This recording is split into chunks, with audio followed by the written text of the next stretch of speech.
Okay.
So today I think talk a little bit about groups and group actions. Group actions are things about how we can use groups to understand other areas of math, other areas of science. So let me define what a group action is, and then give several examples. Well, so we can actually sort of fully understand most group actions. Okay. What is a group action? So we're going to take G to be the group.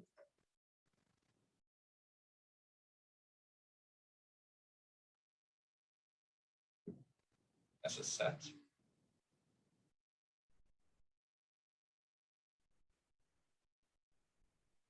So definition.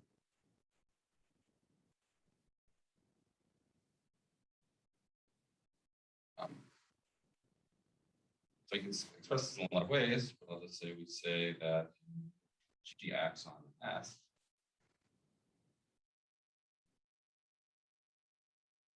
Or another way you'll hear this word S is a G set.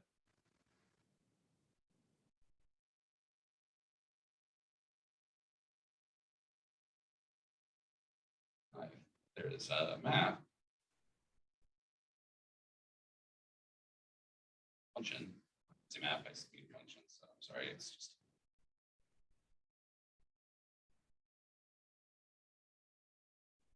a function. I think G cross S, Cartesian product to S. And we'll just denote GS, whereas it's not, we're just going to write it as G times S.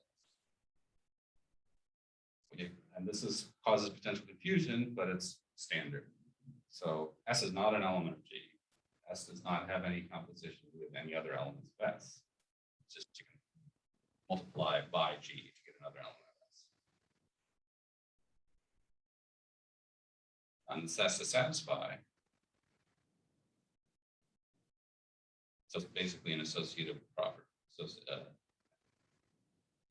I think G1, 2.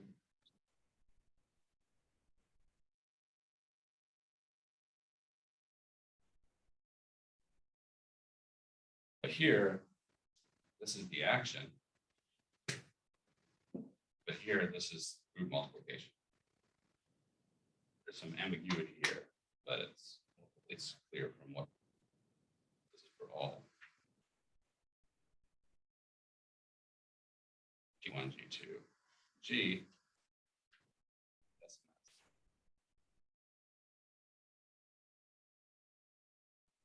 Okay, that's the definition of a group action.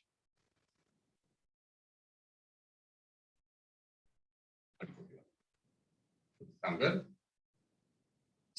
Seems legit. It is legit. Okay.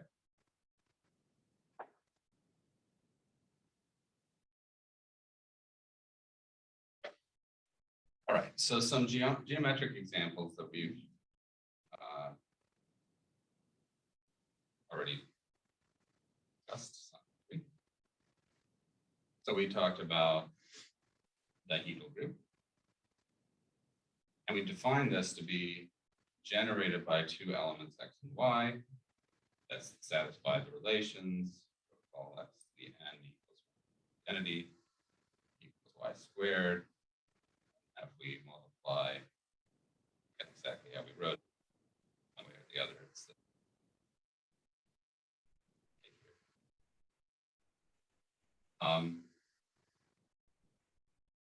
so this is some group with some relations, or some group generated by some elements with relations. It's an abstract group. But of course, this group is most meaningfully said, or it's most meaningfully described as the group of symmetries of the polygon and regular n-gon. So this Dn acts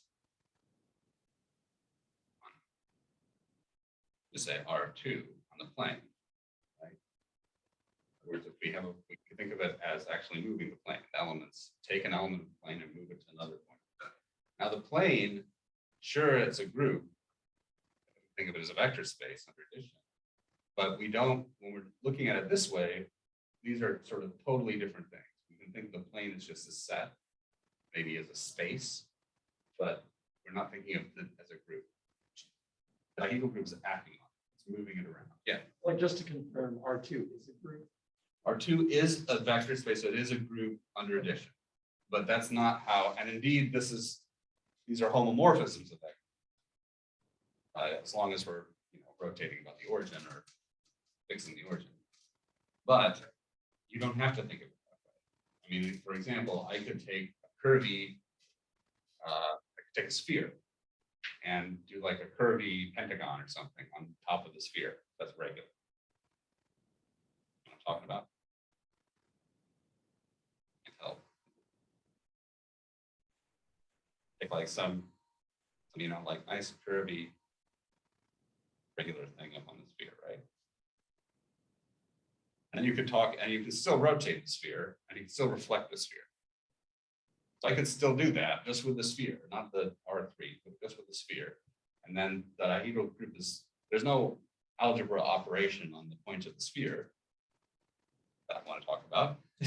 So, you just think of the action as its own thing. And in some sense, that's when you're thinking of G sets, you really want to take away all of, at first anyway, a lot of the structure of the set that you're acting on. You just want to think of how the group interacts with that set.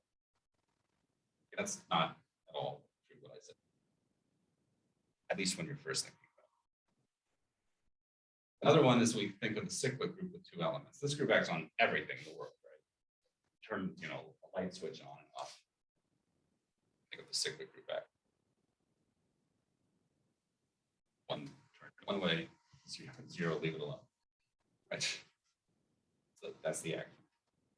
States of the switch. But okay, another action that Artin talks about is conjugation. The complex number. Something like a complex number. Just conjugate. It's the action of one. Zero, you leave everything. Of course, these are discrete groups. You can talk about continuous groups like R acts on Rn. Well, in a lot of ways, but we can think of it by translation. Just choose a vector, multiply it by an element of R, and then add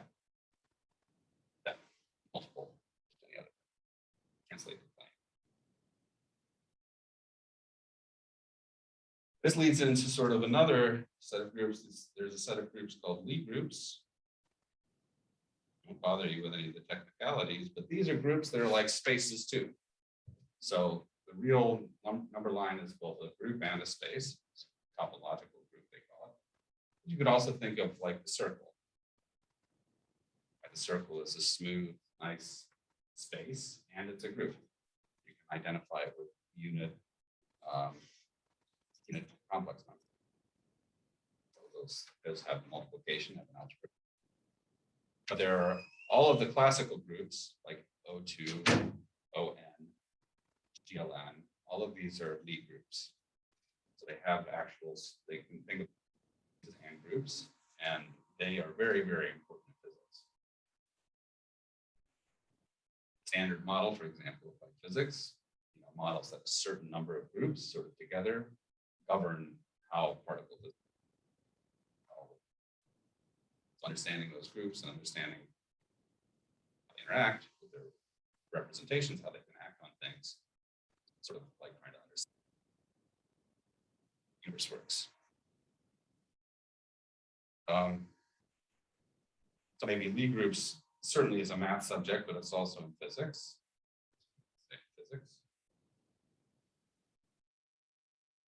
Another group that is also a Lie group that you'll see in physics would be something like the Lorentz group, or the Poincare group. This describes sort of changes of coordinates that are compatible with relativity. And there's a nice cover relationship between this and something we've studied, SL2C. SL2C sort of covers a component of the Lorentz group. Covers this, just a technical word, but it's sort of very closely related.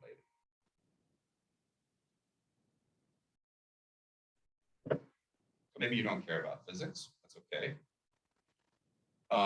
There's also sort of combinatorics of computer science, network theory. You can reduce the complexity of your model. Like let's say you have a graph, and this is nodes or certain models of some network, and edges or some connections. That graph oftentimes has a lot of symmetry. So for example, you could think of the complete graph. So the complete graph, which means you connect all the nodes together. They have n nodes. For example, if I have 4 nodes, I can connect them all together.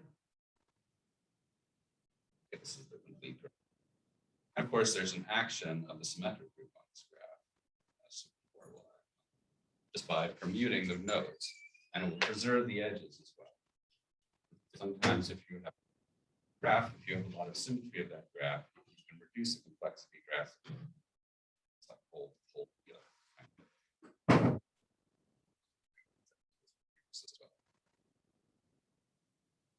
Actions on graphs was a big thing to study. If you're more into algebra, if you like what we've done so far or what we will do later, don't all say it at once. But there's a lot of group actions within algebra as well. And so you can think of a field F. This is a big one. And then you can talk about the actions. I'm sorry, automorphisms. Automorphisms of F. Which means these are isomorphisms from F to itself. This forms a group. And you can ask questions about this group. So an example of an element of that group would be conjugations. This is an automorphism of complex numbers. But you can ask a lot of questions about the group of automorphisms of a field. The answers to those questions gets you into a whole field of mathematics called Galois theory. And studying that, the relationship between the groups of automorphisms of certain fields relative to other fields helps you answer a whole bunch of questions about constructability of polygons, about the existence of solutions to certain equations, that kind of stuff. So group theory gives you all kinds of answers to things, algebraic types of questions. But this also leads you into another kind of whole area. Maybe I'll say topology, where groups covering space theory. Now this is, you don't have to write this down, okay. But also, I'll need to say all math. One thing that groups do in any area of math, any legitimate area of math, is you have some way of talking about an object X, and then you have a way of asking about the self-equivalences of that object, the isomorphisms of that object. So if you're in, I don't know, what do you guys like in math?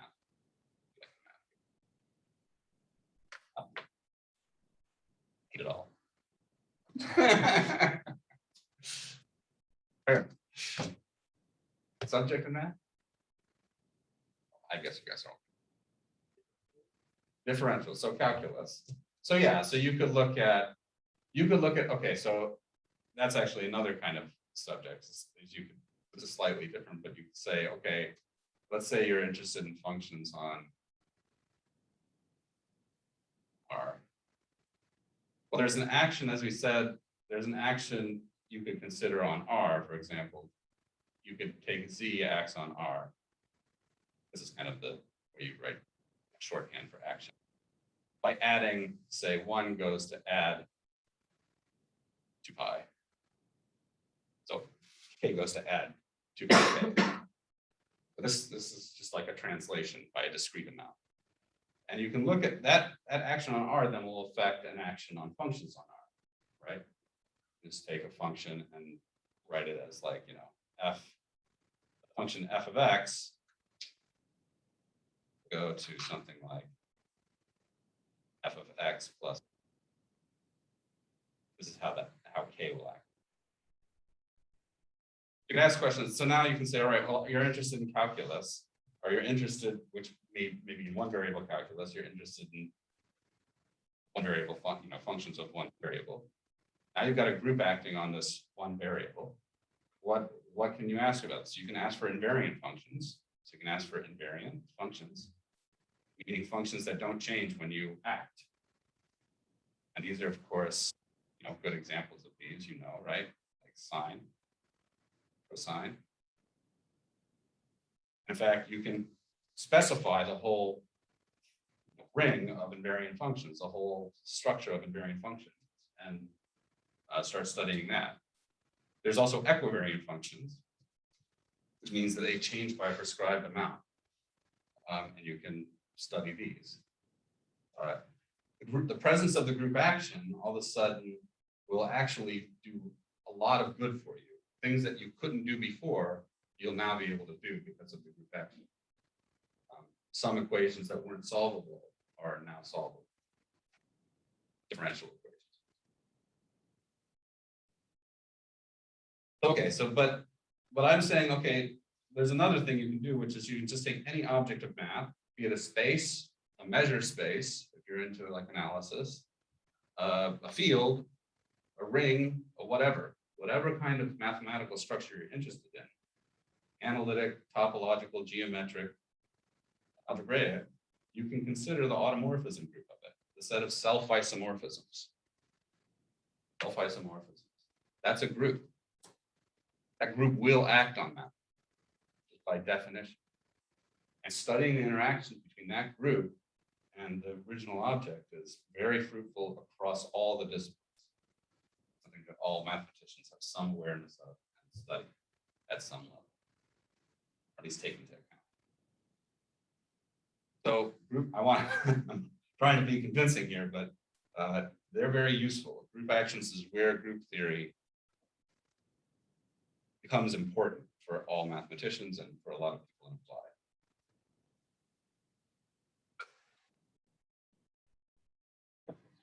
Okay, so let's study a little bit about group actions. Questions? It's sparse today. Sweet. It's Friday. I gave the midterm out. Everyone's like, okay. I don't need to listen to this guy. It's on YouTube, buddy.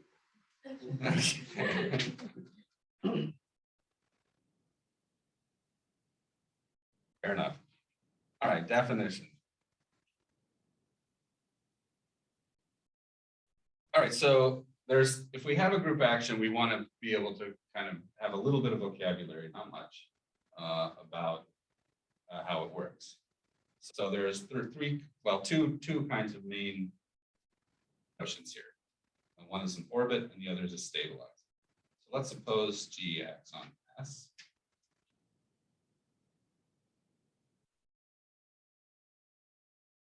And let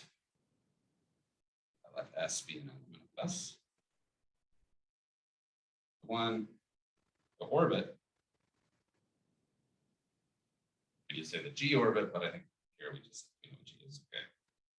S. Star denotes O sub S. And it's equal, it's a subset of S. It's a subset of S. And it's all of the elements that are just G times S. G is an element of G.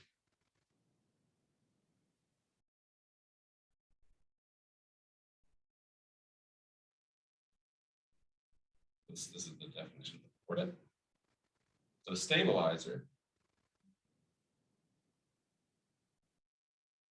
S, which sometimes is written stab S, but here it's less Halloween or it's S.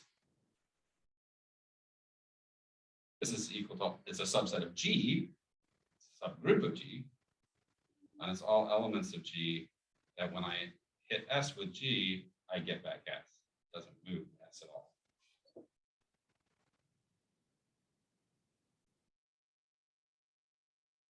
Let's look at an example. You understand. So let's say we have D, I don't know, 3. It's acts on R2. So let's find orbits, stabilizers.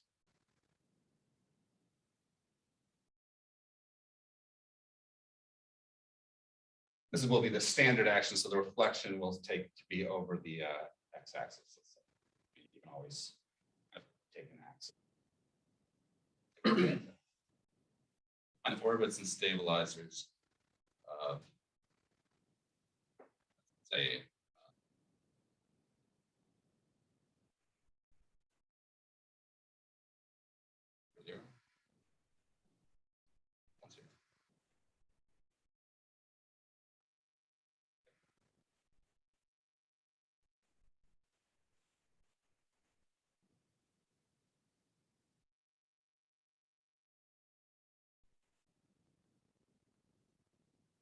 all right, so let's do this.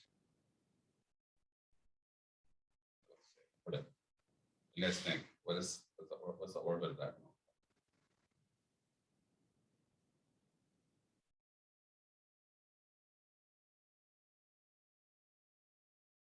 Point here.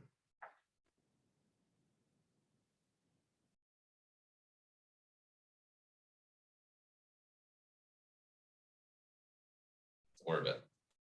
Orbit, remember what's happening here. We're acting on this plane by the dihedral group, which is the dihedral group that will preserve the sort of this triangle. Let me again draw.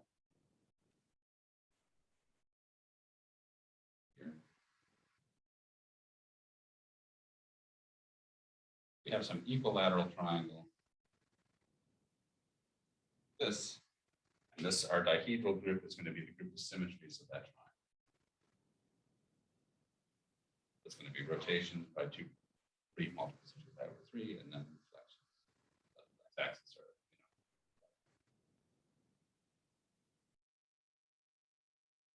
So the idea is, what happens to this point when we apply these symmetries? Well, if we rotate, right? If we rotate, this point will go like, over to here or something.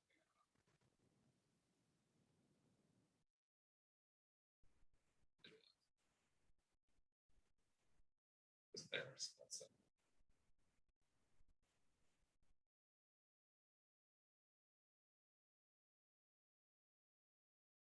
I rotate like that, something like that. If I reflect, it's some kind of thing like this. That's about it. It'll basically be, you'll take that point and you have 6 elements of D3. So you're going to get 6 elements in this order at most, right? And this point, I mean, I don't know if my drawing is very good or not, but it's, it's not very good. It should be like more like, it should be sort of symmetric. Something like that. But, all of the actions that are the reflections and rotations will take this set to itself, this order. The stabilizer is just identity.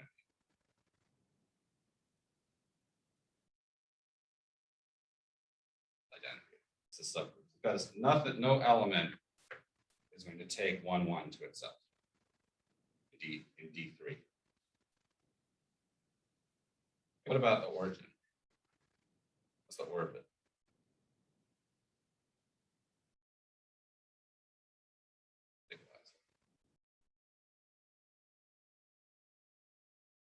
Tell me.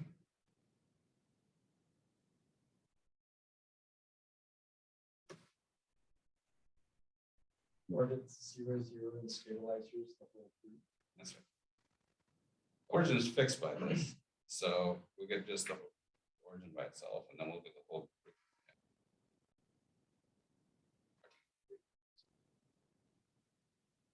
Okay, good. What about 1, 0?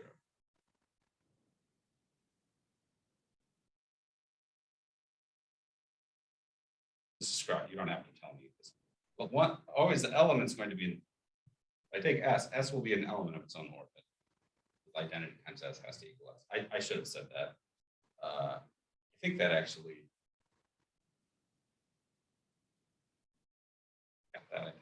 follows from associativity.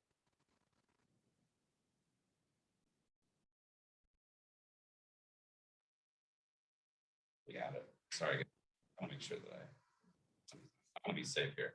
This should satisfy this, but I also want that 1S.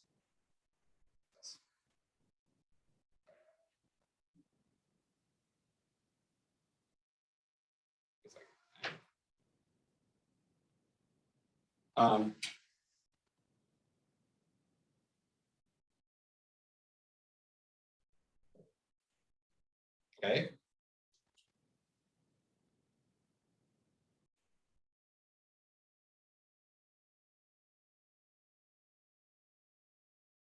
Yes. How many elements does this have?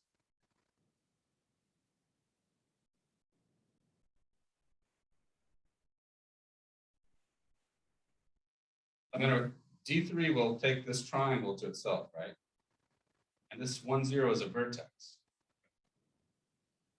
So it's going to take the vertices to the vertices.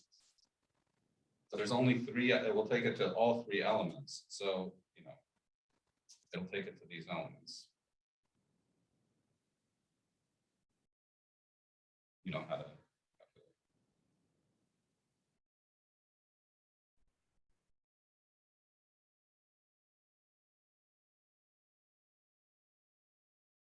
And then the stabilizer. What's the stabilizer?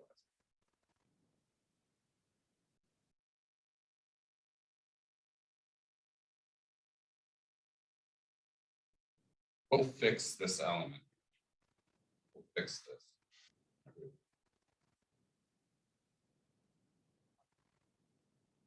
That's true, but that's the identity in the group. So you're right. If I rotate by 2 pi, I get the identity. That will fix it. Are there any other? So that's identity will be in the stabilizer. But are there any other elements in the group that will fix it? Reflection across the X. Yeah, if I just reflect, that fixes all of the points on this line. So we'll fix that. So I'll get the elements 1 and R.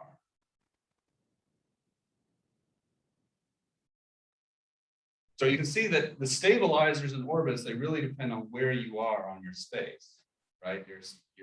Or where you are on the set that you're acting. So you'll get different things depending on what you're doing. Now, there's one more definition we want, because I think of a group action as sort of being a sum of a union of these kinds of guys, and it's called transitive group action. So, say a group action transitive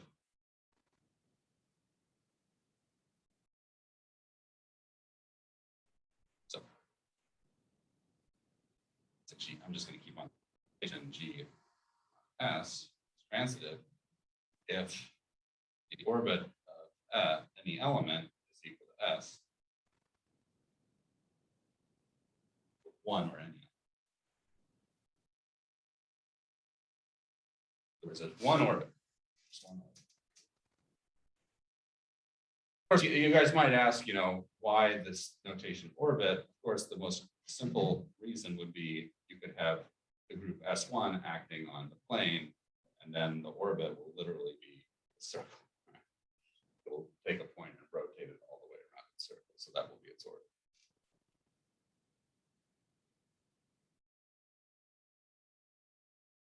So if you're looking at the plane, of course, any finite group acting on an infinite set is not going to be transitive, because the orbit will at most have the number of elements in the group.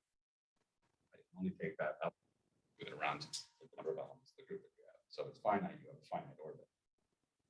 So transitive, but that said, you can partition your set S up into orbits. That's one of the things you can do. And if you do that, then you can study each orbit by itself and say, okay, I want to understand how this group acts on this particular orbit.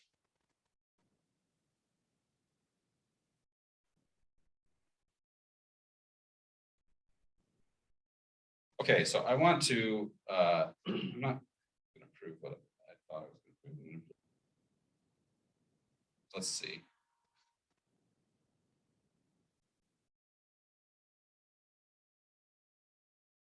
So there's notions, they're familiar.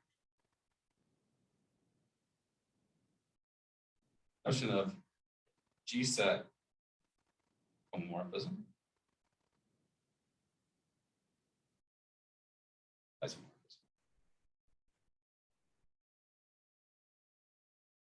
Which I want you guys to define for me. So let's say I have S and S tilde, and G acts on both of them.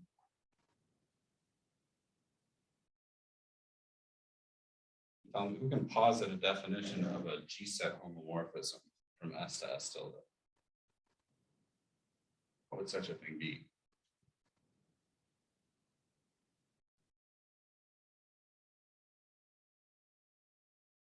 So I'll start this off.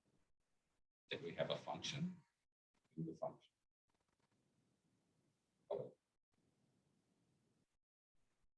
Function. What would I expect this function to do? I want it to be a G-set homomorphism, not just a set. The thing with set homomorphism is just a function. But this should be compatible somehow with this action. If I want a homomorphism here, I should say something about what happens when I act. What do you think will happen? Yeah. That psi, that equals the psi of G times psi of S. Okay. Close. That's a reasonable guess. So there's no G. There's just a function on S. Psi doesn't act on G. Psi just sends elements of S. So here I don't actually want anything to happen here with. I just want to be able to take G. There are notions of what you're saying. There's sort of, this is called, in a G invariant function, there's the notion of G equivariant, but that's a little very interesting.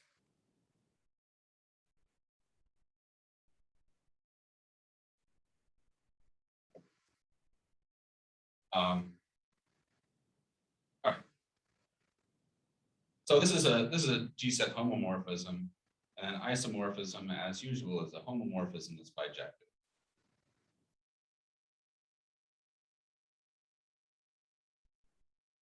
Why do we want this language? We want this language because things that appear different are often the same.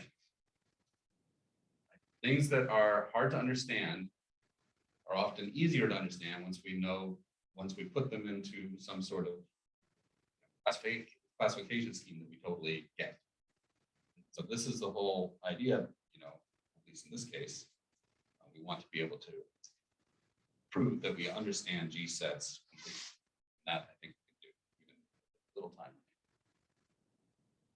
So there is a G set, we know.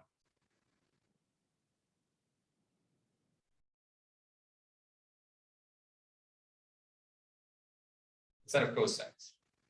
If I have a subgroup and I look at the set of cosets, that is a G set. It's the silliest thing in the world.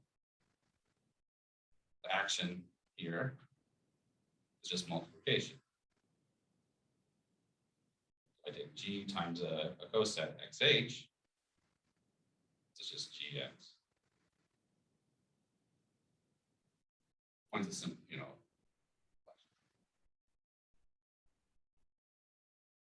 Now, I said this to countless graduate students over my long years as a mathematician.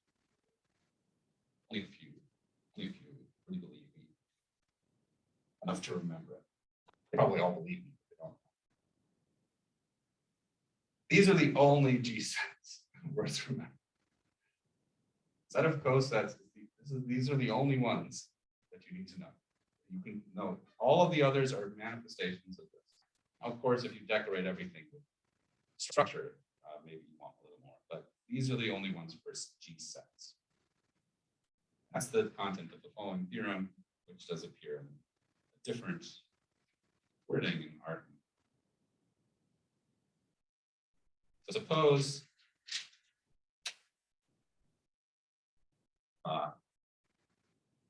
S set GX transit.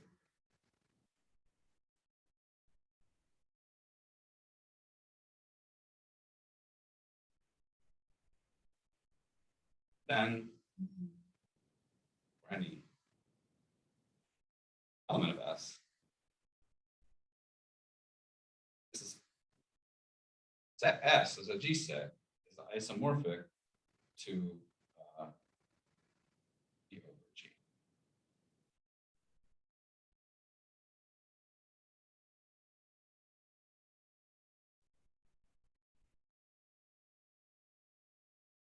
As a G set. These are not groups. So I'm writing, this is an isomorphism, but this is as G sets.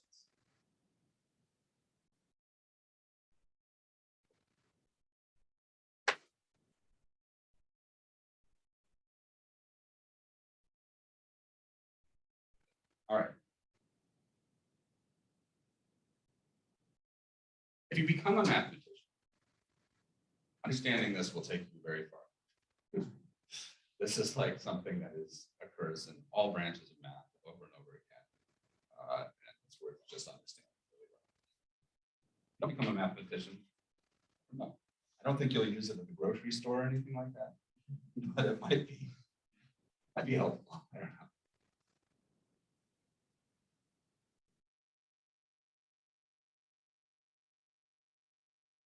Let's prove it. So we need a function from one to the other, and we need that function to preserve this G action. We want that function to be bijective as well. Let's just construct it. So S being the element of S. Find the following map.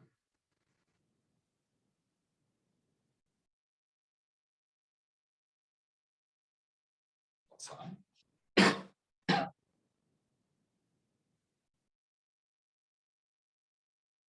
Take psi S to that. Definition.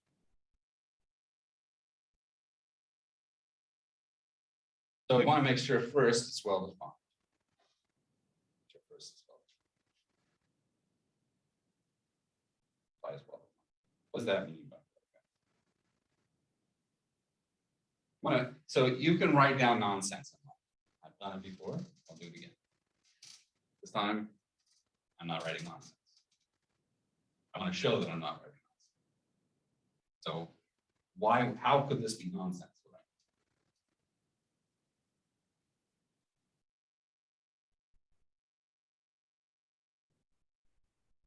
Strange question to ask. What do you guys think? What does it mean to say that psi is well defined?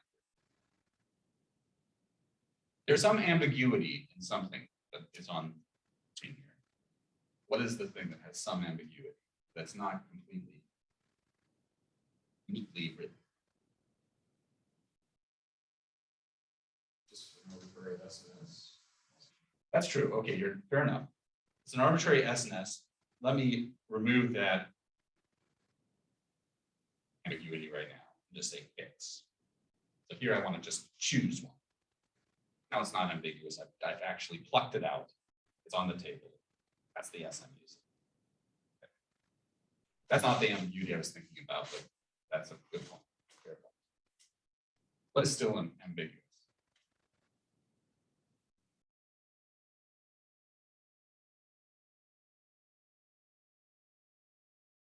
I'm thinking it's either X or like the action that's acting between X and W.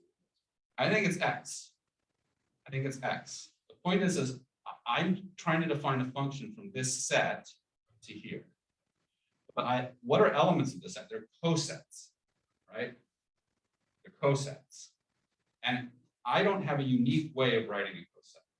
In other words, this X, I could have chosen another representative of that coset and used X tilde.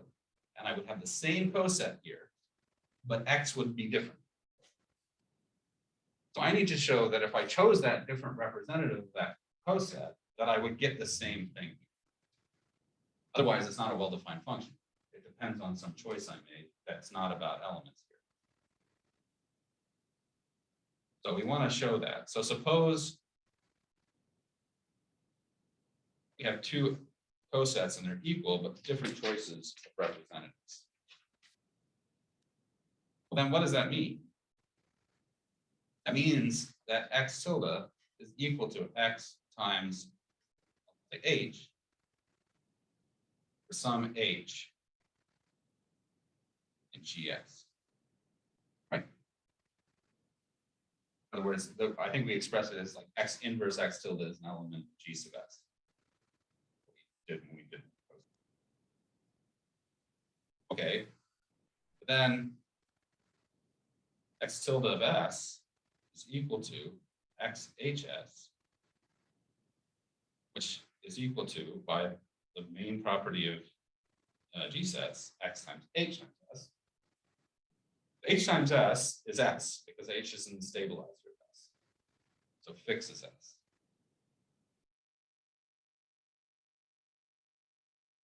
So this is not, even though I can write this coset differently, I'll get the same value, same element of S over here. Make sense? This is a well-defined function. So now I've defined a function. I'm happy. Now I want to prove that it's both injective and surjective.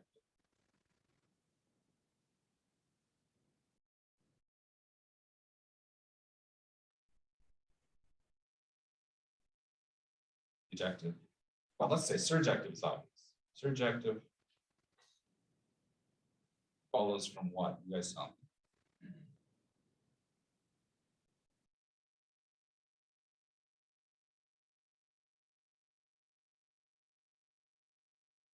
Look at the hypothesis of the theorem.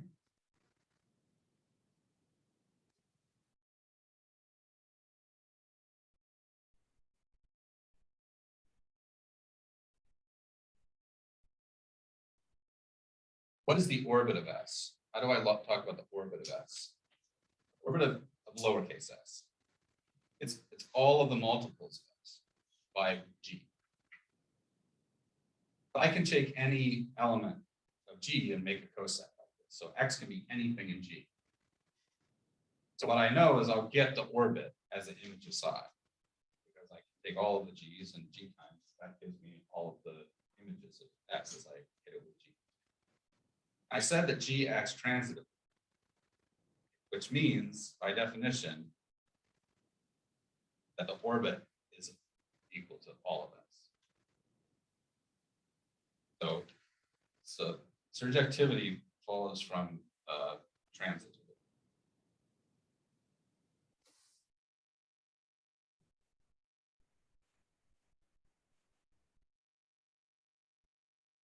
Okay, what about injective?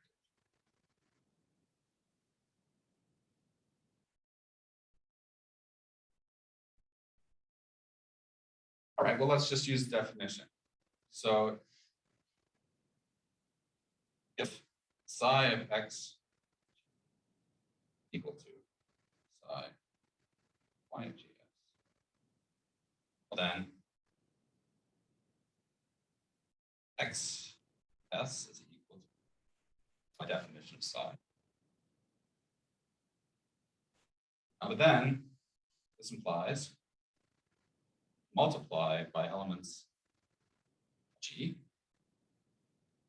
So we multiply, I mean, S is a G set, so these are elements of S. So we just say y inverse of x S is equal to, let me move this, so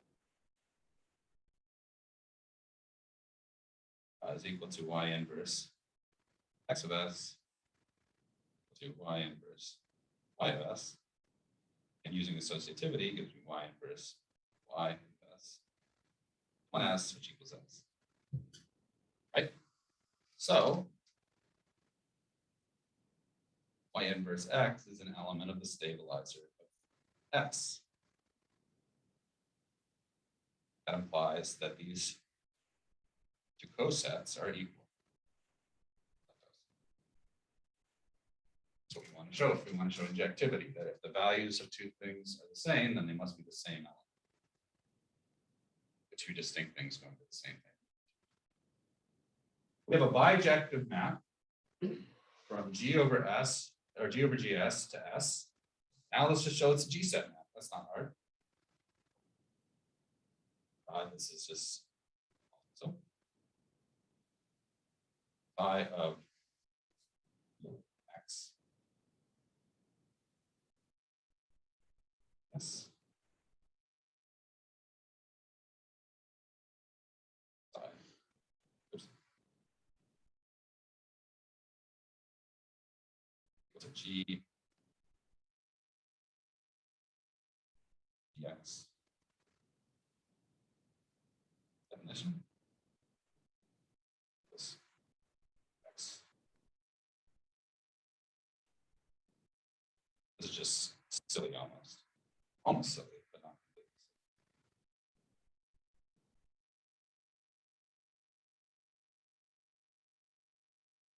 completely silly. That's what we want to show, that we multiply by G inside, we can say it's the same as multiplying outside.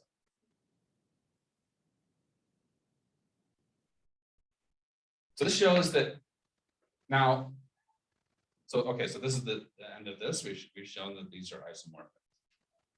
So what we're studying when we're studying group actions on sets is we're doing two things. We can take that set, whatever it is, and break it up into orbits. That's something you can always do. There's this partition of S in terms of orbits. And then for each orbit, you can understand that orbit completely as being isomorphic to a set of cosets, where the group that you're quotienting by is the stabilizer of any element.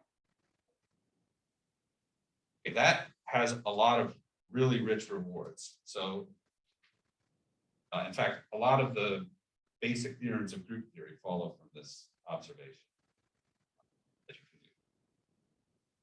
I was going to give you one quick example, which I think would be really impossible to see that this is true.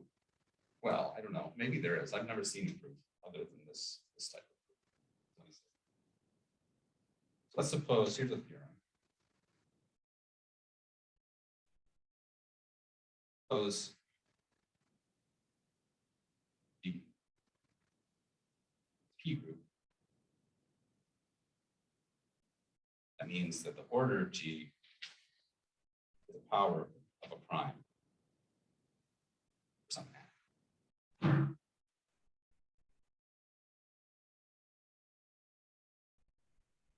Then the center of G is non-trivial.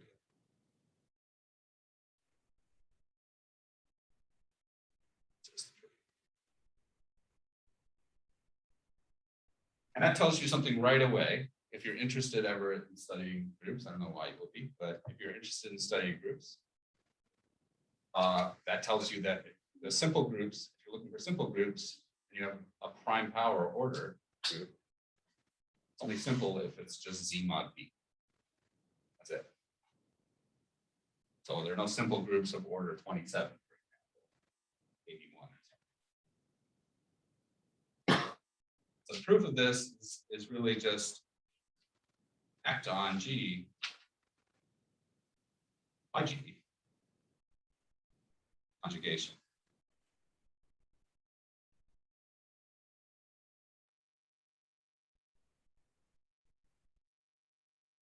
And you'll get then G is equal to what are the orbits. It'll say the orbit of 1, disjoint union, the orbit of some other element, G1, disjoint union. Break it up into its orbits.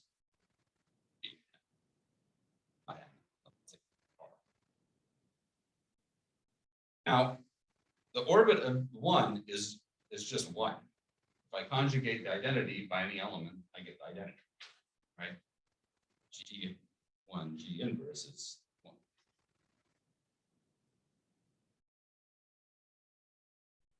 And the classification theorem says that each of these other orbits, these are equal to G mod G times the stabilizer. It's a set of cosets. So this,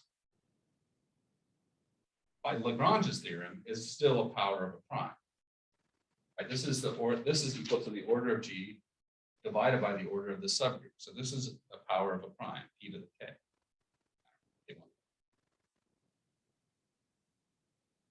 For each of these have number, their order is equal to p to the somehow. Now k, the only way k is 0, or the only way this is not, the only way k sub I is 0 is if there's one element. The only way. Now if k is 0, then G, the stabilizer is all of G. But that means that xg x inverse equals G. So that means that xg equals x for every x. So that means that G is in the center.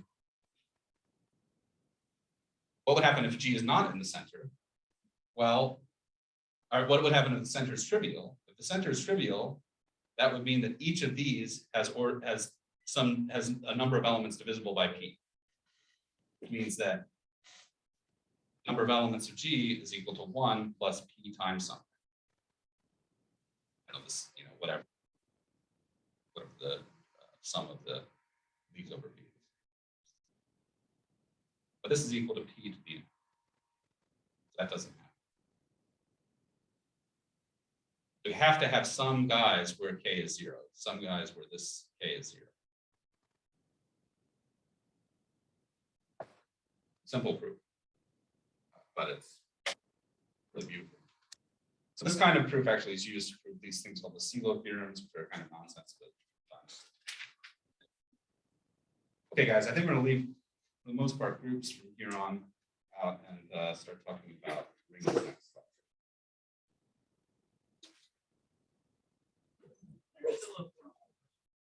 Right, thank you.